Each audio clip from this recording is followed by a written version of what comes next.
If you ever find yourself in a study session where the third person suddenly leaves and you're alone with someone you barely know, trust that instinct that tells you to leave immediately. Luke Bennett from the fourth floor had invited me to join him and his co-worker Brenda to study, them for their real estate licensing exam, me for my pet care certification. I'd run into them in the hallway of Iron Gate Apartments around 9:41 p.m. precisely, and when Luke suggested the study buddy atmosphere, it seemed harmless. We were neighbors. We'd exchanged pleasantries before. His apartment was clean, textbooks spread across the dining table. We settled in, working quietly for maybe 20 minutes. Then Luke leaned closer than necessary while pointing something out in my materials. "You've got nice handwriting," he said. I shifted my chair away. The comment felt unnecessary, intrusive. Brenda glanced up, then back at her work. 10 minutes later, Brenda's phone buzzed. "I'm so sorry, I have to go. Manager needs me for opening shift. Someone called in sick." She packed quickly. "Luke, Wednesday instead?" "Yeah, of course." I should have left with her, but I was exhausted from back-to-back client visits, and I'd convinced myself I was overreacting to one awkward comment. Besides, Luke lived 2 floors up. I'd see him constantly in elevators and hallways. Leaving immediately after Brenda would seem paranoid. I figured I'd finish this section and go. The door clicked shut behind her. Luke moved his chair 6 inches closer. "So, pet sitting, you must go into a lot of houses alone. Ever feel unsafe?" "Not really. Clients are thoroughly vetted." I kept my eyes on my page. "What about your personal life? You seeing anyone?" My pen stopped. "That's kind of personal. Just making conversation. We're neighbors." His knee touched mine under the table. Might as well get to know each other. I pulled away, started gathering my books. "I should get going. Early client tomorrow." Luke's hand landed on my wrist. Not grabbing, but heavy. "You just got here." "Brenda left half an hour ago. I've got what I needed." His fingers tightened. "Don't be like that. I invite you up, make coffee, and you're bailing?" I pulled back. His hand slid off, but his expression had hardened. "I didn't mean anything by it. I just need to go." Luke stood, moving between me and the door. 10 feet away, but he blocked the path. I'm tired of women treating me like a creep when I'm trying to be nice. "I never said—" "You were flirting, laughing at my jokes, sitting close. Now you're acting like I did something wrong." "Luke, I wasn't— Please move." "After I invited you in, made you coffee?" He stepped closer. I could smell it on his breath. "You don't just walk out." The apartment walls pressed inward. The door behind him might as well have been a mile away. "Please move." "Why are you being such a bitch about this?" "I'm a nice guy and you're treating me like—" I darted left, toward the bathroom hallway. He grabbed for me, but I was faster, fueled by adrenaline. I made it inside and slammed the door, throwing the lock. His fist hit the wood a second later. "Heather, open the fucking door!" I pressed against it, hands shaking so badly I could barely grip my phone. The door rattled with another impact. "You led me on. You came here, sat close, and now you're locking yourself in my bathroom?" The frame shook. I managed to open my phone's keypad, but before I could dial, a man's voice called from outside the apartment. "Hey, what's going on in there?" Luke went silent. "I'm calling the cops if you don't answer." The neighbor, probably 4B, who worked nights. Thank God for Iron Gate's thin walls. Luke's voice shifted, became almost normal. "Just a misunderstanding. Sorry for the noise." Didn't sound like a misunderstanding. "Lady, you okay in there?" "No," I shouted. "Call 911. The neighbor called. Luke kept yelling about how I'd misunderstood, overreacted, acted inappropriately by running.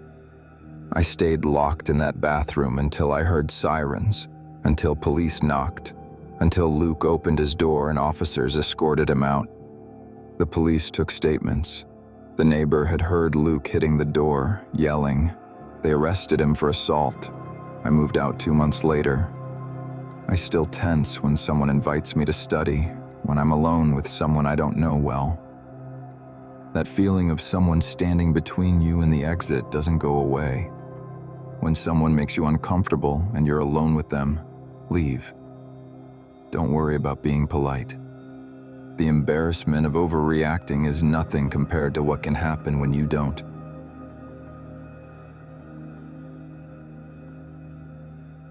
Dominic had been helpful for the first 20 minutes.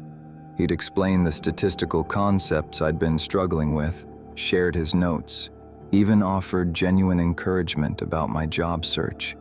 But when I mentioned needing to leave by 5 for another commitment, his hand landed on top of my notebook. Not a tap, a press, firm enough that I couldn't close it. "We're not done yet," he said. I'd found his post 2 days earlier. Study partner wanted, statistics. 4 months unemployed, I was desperate for any human interaction. Ocean View Library seemed safe. Public place, legitimate purpose. Now his palm was flat against my notebook, and the library suddenly felt different. We were in the back corner of the study area, away from the main tables. Around us, Ocean View hummed with normal late afternoon activity. Families browsing, students at computers, the circulation desk handling returns. But no one was looking our way. "I really do need to go," I said, trying to keep my voice even. "I appreciate the help, but you said you needed help with regression analysis." His voice was louder than before, cutting through the ambient library sounds. "We haven't even gotten to the practice problems. I can work on those at home. You won't understand them without my guidance." He leaned forward. "That's why you responded to my post, right? Because you can't do this alone." I was socially awkward enough that I usually second-guessed my instincts about people. Maybe I was misreading this. Maybe he was just enthusiastic about teaching. Then he moved his chair. Just shifted it 6 inches to the left, but now it blocked my direct path to the main aisle. A small movement. Deliberate. "Dominic, I need to leave." "No, you don't." He said it simply, like he was correcting a math error. "You need to stay and finish what we started. I cleared my whole afternoon for this." My throat tightened. Through the window behind him, I could see people walking on the sidewalk outside, normal people doing normal things. In here, pages rustled as someone at a nearby table turned them. A chair scraped somewhere behind me. The sounds should have been comforting, proof of people nearby. Instead, they highlighted how absorbed everyone was in their own work, how easy it would be for something to happen 20 feet from a dozen people. "I didn't ask you to clear your afternoon." I started gathering my materials with my free hand, the one he wasn't pinning with his palm on my notebook. "And I'm leaving now." His other hand shot out and gripped my wrist, not hard enough to hurt, but firm. "Don't be rude, Stephen. I'm trying to help you." Let go of my wrist. "We're going to finish this section together." His voice had gone flat, emotionless. "Then we'll decide if you're ready to leave." We'll decide. Not I'll decide or you'll decide. We. Like I'd somehow agreed to give him authority over my choices. I looked at his hand on my wrist, then at his face. His expression was calm, almost pleasant, like this was normal. like holding someone against their will in a public library was just part of a study session. "I'm going to stand up now," I said, my voice shaking slightly. "And you're going to let go of me?" "I don't think so." He tightened his grip. "You're going to stay in your seat, and we're going to continue." The circulation desk was maybe 30 feet away. I could see the librarian there, scanning returned books. She'd glanced our way once or twice, but shown no concern. Just two people studying together. Why would she be concerned? I stood up anyway. Dominic's hand stayed clamped on my wrist, forcing me to half lift him from his seat as I rose. My bag was on the floor by my chair. I couldn't reach it without him grabbing it too. "Sit down, Stephen." "No." My heart hammered against my ribs. "Let go of me or I'm going to make a scene." "You won't make a scene." His voice was certain. "You're too polite for that. You don't like confrontation. That's why you're still here even though you want to leave, because you don't want to be rude to someone who's been helping you." He was right, and hearing him say it out loud made my skin crawl. He'd been reading me this whole time, cataloging my weaknesses. The encouragement about my job search, the patient explanations, all of it had been testing me, seeing how far he could push. "Help!" The word came out louder than I intended. Not a scream, but loud enough. Several heads turned. "Let go of me!" Dominic's expression flickered. Surprise, then anger, then calculation. His grip loosened slightly. That was all I needed. I yanked my wrist back and lunged for my bag, leaving the notebook. Dominic grabbed for my shoulder, but I twisted away, moving into the main aisle where people could see clearly. A woman at a nearby table was half standing, concern on her face. Two students had looked up from their laptops. "Everything okay?" the woman asked. "He won't let me leave," I said, loud enough for multiple people to hear. "He grabbed me when I tried to go." Dominic was still in his chair, hands now visible on the table, expression carefully neutral. "We were just studying. He's overreacting." He grabbed my wrist and blocked me from leaving. I was shaking now, adrenaline flooding through me. I told him I needed to go and he wouldn't let me. The librarian from the circulation desk was walking over, an older man in a library polo. "What's going on here?" "This young man seems confused," Dominic said calmly. "We were having a study session and he suddenly became agitated. He physically restrained me when I tried to leave." I held up my wrist. There were red marks where his fingers had been. I asked him to let go, and he refused. The librarian looked at my wrist, then at Dominic, then at the woman who'd asked if I was okay. She nodded. I heard the young man ask to leave. I heard him say, "Let go of me." "I think you should come with me," the librarian said to Dominic. "We're going to call the police." Dominic's calm mask cracked. "This is ridiculous. We were just studying. He's making something out of nothing." "Now, please." The librarian's voice was firm. I didn't wait to see what happened next.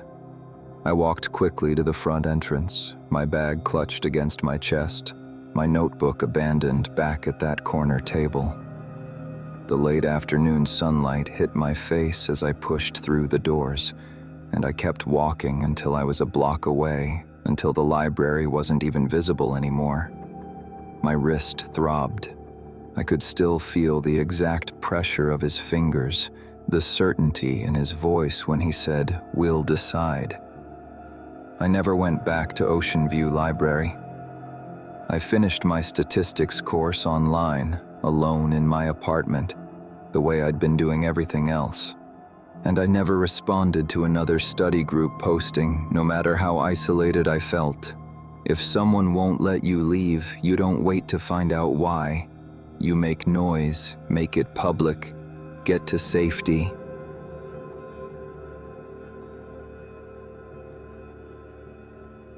In my line of work as a home health aide, family emergencies come with the territory, but finding my estranged brother waiting on my porch with court-ordered study materials was different.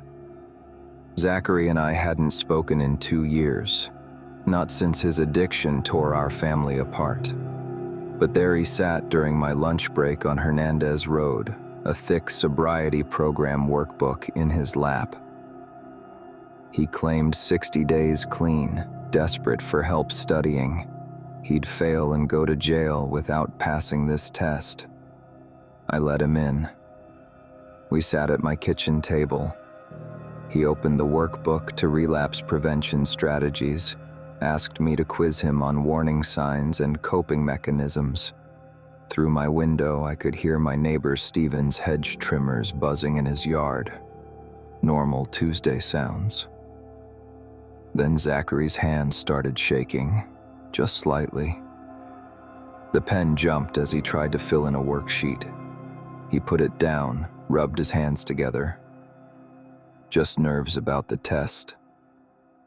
But I'd watched him spiral for years before our family intervention. I knew tremors, knew the way his eyes kept darting to the door, the sweat beading on his forehead despite my air conditioning humming steadily. "When did you last use?" I asked quietly. His head snapped up. The movement was too sharp, too sudden. "I told you, 60 days. Your hands are shaking. You can't focus on the page." "I'm nervous." His voice bounced off my kitchen walls, louder than necessary. "Jesus, Liv, I come here trying to turn my life around and you're already... If you're not actually clean, this program won't help. You need real treatment." "I don't need treatment." His chair scraped across the floor as he stood abruptly. Pacing now, footsteps heavy on the tile. "I need to pass this fucking test." The workbook sat abandoned on the table, pages crinkled where his sweating hands had gripped them. He couldn't answer a single question correctly, kept losing his place mid-sentence. This wasn't test anxiety. "Zachary, sit down. We need to..." "You don't believe in me?" His voice cracked. He stopped pacing. Outside, the hedge trimmers cut off abruptly. The sudden silence. No motor running. Steven had turned them off. Zachary's eyes landed on my purse by the door. He grabbed it before I could react. The zipper's metallic rasp loud in the quiet house. "You've got cash, right? You always carry cash for your clients." "What are you doing?" I stood, blocking his path to the door. "Just $50. His hands shook harder now, fumbling through my wallet.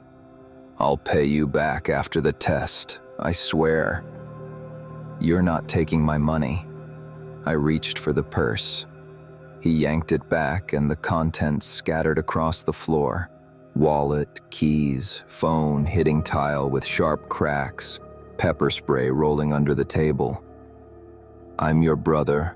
I'm asking for help and you're treating me like a... Because you're stealing from me." The words came out harder than I intended. "This isn't about studying. You need money for drugs."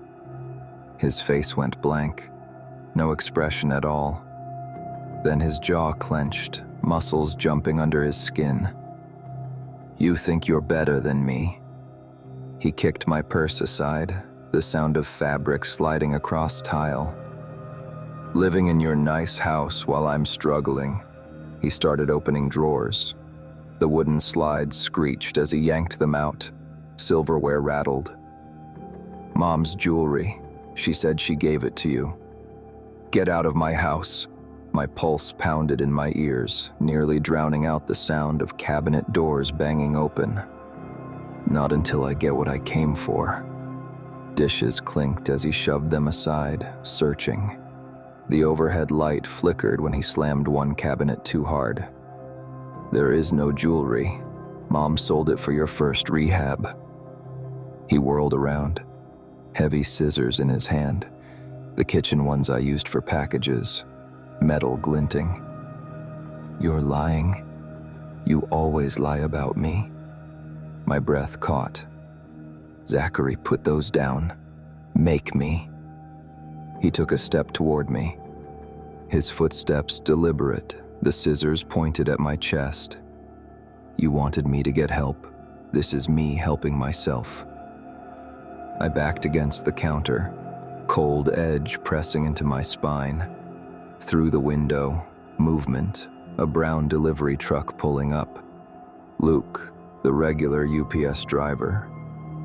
His door slammed shut, audible through the glass. Zachary's head turned toward the sound. Just for a second. His attention fractured.